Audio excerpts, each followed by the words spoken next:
जय हिंद दोस्तों। इस वीडियो में हम दीनदयाल उपाध्याय गोरखपुर विश्वविद्यालय के अंतर्गत बीकॉम सेकेंड सेमेस्टर के सेकेंड पेपर जिसका कोड COM 105F है, फाइनेंशियल अकाउंटिंग के सत्र 2024-25 के प्रश्न पत्र का अवलोकन करेंगे। यह परीक्षा दिनांक 3 मई 2025 को संपन्न हुई है। चलिए शुरू करते हैं।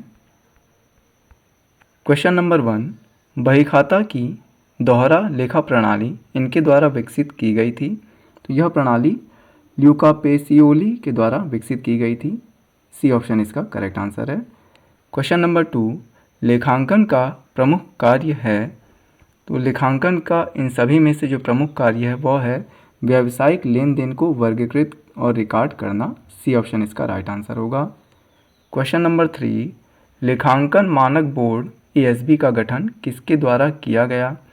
यह ICAI के द्वारा इसका गठन किया गया था। ये ऑप्शन इसका करेक्ट आंसर है।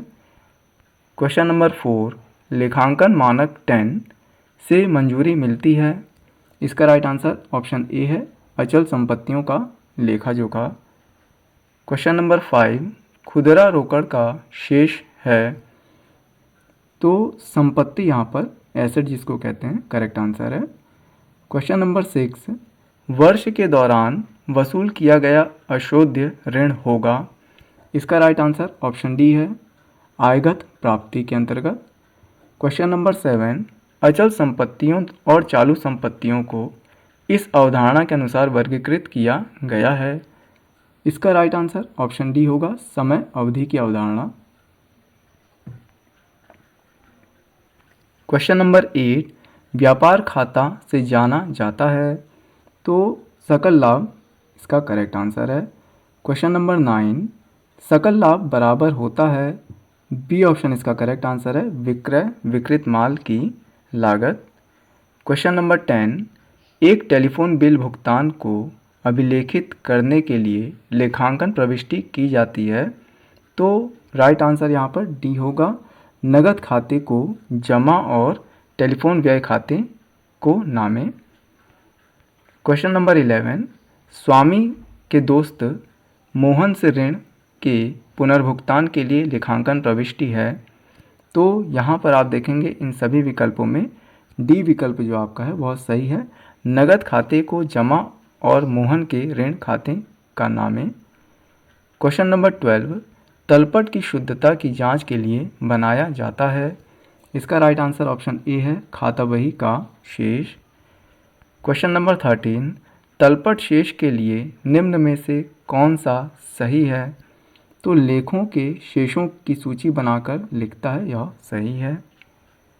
क्वेश्चन नंबर 14, जब किसी संपत्ति को किराया क्रय प्रणाली पर अधिग्रहित किया जाता है तो संपत्ति खाते को किराया क्रेता की पुस्तकों में मौजूदा संपत्तियों के डैश से डेबिट किया जाता है। यहाँ पर बी ऑप्शन इसका करेक्ट आंसर होगा, नगद मूल्य से डेबिट किया जाता है। क्वेश्चन नंबर 15, यदि फर्म पुनर्भुगतान करना बंद कर देती है और परिणाम स्वरूप उनसे माल या संपत्तियां छीन ली जाती है तो इस रूप में जाना जाता है। इसका राइट आंसर ऑप्शन बी होगा, जब्ती के रूप में जाना जाता है। क्वेश्चन नंबर 16, निम्नलिखित में से कौन सा किराया खरीद और सामान्य खरीद के बीच अंतर नहीं करेगा। इसका करेक्ट आंसर ऑप्शन बी होगा। क्वेश्चन नंबर 17, बैलेंस शीट पर किराया क्रय के माध्यम से खरीदी गई संपत्ति का मूल्य इस प्रकार दिखाई देगा। यहाँ पर जो आपका राइट आंसर है वह ऑप्शन डी है, लागत घटा तिथि तक का हास्र। क्वेश्चन नंबर 18, किराया क्रय के माध्यम से खरीदी गई संपत्ति का मूल्यह्रास इस प्रकार होना चाहिए। इसका राइट आंसर ऑप्शन बी है, केवल संपत्ति के लागत मूल्य के आधार पर। क्वेश्चन नंबर 19, किराया क्रय समझौते के तहत माल का स्वामित्व निम्नलिखित समय पर हस्तांतरित किया जाता है। तो अंतिम किस्त के भुगतान पर हस्तांतरित किया जाता है, सी ऑप्शन। क्वेश्चन नंबर 20, निम्नलिखित में से किराया क्रय और सामान्य क्रय के बीच अंतर नहीं बताता है। इसका राइट आंसर ऑप्शन सी है, क्रय की गई संपत्ति की गुणवत्ता। क्वेश्चन नंबर 21, ब्याज की राशि क्रेता द्वारा डैश को क्रेडिट की जाती है।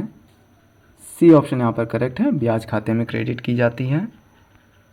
क्वेश्चन नंबर 22, क्रेता को पुस्तकों के मूल्यह्रास पर लगाया जाता है। डी ऑप्शन इसका राइट आंसर है, नगद मूल्य।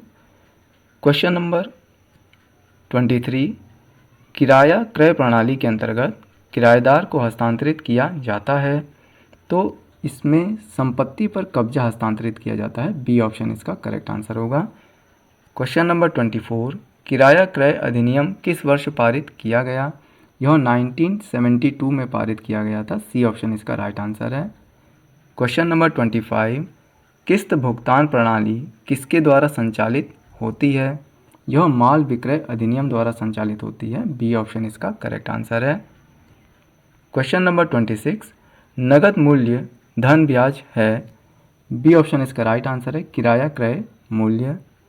क्वेश्चन नंबर 27, किराया क्रय प्रणाली के तहत अग्रिम राशि को क्या कहा जाता है? तो इसे डाउन पेमेंट कहा जाता है। डी ऑप्शन इसका करेक्ट आंसर है। क्वेश्चन नंबर 28, अधिकार शुल्क खाता है एक। ए ऑप्शन इसका करेक्ट आंसर है, नाम मात्र का खाता। क्वेश्चन नंबर 29, लघु कार्य है। तो यहाँ पर ए ऑप्शन इसका राइट आंसर है, वास्तविक अधिकार शुल्क से न्यूनतम किराया की अधिकता। क्वेश्चन नंबर 30, जब अधिकार शुल्क न्यूनतम किराए से कम हो तो अधिकार शुल्क खाता डेबिट किया जाता है। ए ऑप्शन इसका करेक्ट आंसर होगा। क्वेश्चन नंबर 31, धर्मादा कोष प्राप्ति को इस प्रकार माना जाता है। इसका राइट आंसर है पूंजीगत प्राप्ति। ए ऑप्शन इसका करेक्ट आंसर है। क्वेश्चन नंबर 32, लघु कार्य की भरपाई की जा सकती है वास्तविक अधिकार शुल्क पर न्यूनतम किराए के आधिक्य से। सी ऑप्शन इसका करेक्ट आंसर है। क्वेश्चन नंबर 33, देय अधिकार शुल्क पट्टेदार द्वारा डेबिट किया जाता है। तो यह अधिकार शुल्क खाते में डेबिट किया जाता है। ए ऑप्शन इसका करेक्ट आंसर है। क्वेश्चन नंबर 34, यदि अल्प कार्य की प्रतिपूर्ति का अधिकार समाप्त हो गया है तो अल्प कार्य खाते में शेष राशि को स्थानांतरित कर दिया जाता है, लाभ और हानि खाते में। बी ऑप्शन इसका करेक्ट आंसर है। क्वेश्चन नंबर 35, पट्टादाता द्वारा अर्जित अधिकार शुल्क को जमा किया जाता है। इसका करेक्ट आंसर ऑप्शन बी है, अधिकार शुल्क प्राप्य खाते में। क्वेश्चन नंबर 36, पट्टेदार के लघु कार्य की भरपाई का अधिकार संबंधित है। तो यह समझौतों की शर्त के आधार पर है। बी ऑप्शन इसका करेक्ट आंसर होगा। क्वेश्चन नंबर 37, अधिकार शुल्क के मुख्य रूप हैं। तो यहाँ पर सभी हैं। डी ऑप्शन इसका करेक्ट आंसर होगा, उपरोक्त सभी। क्वेश्चन नंबर 38, अधिकार शुल्क निम्नलिखित प्रकार के व्यवसाय से जुड़ी है। बी ऑप्शन यहाँ पर करेक्ट है, खनन उद्योग से। क्वेश्चन नंबर 39, अधिकार शुल्क निम्नलिखित के बीच समझौता है।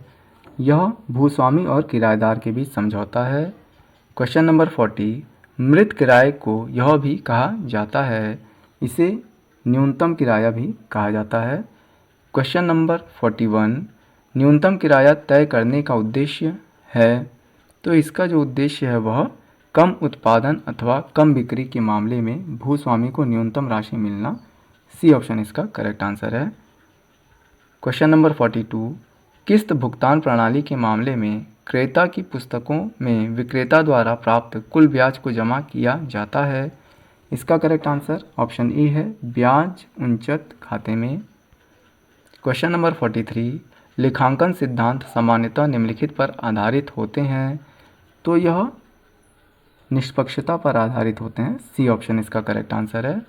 क्वेश्चन नंबर 44, संदिग्ध ऋणों के लिए प्रावधान करना डैश परंपरा के अनुसार है। डी ऑप्शन इसका राइट आंसर है, रूढ़िवादी परंपरा के।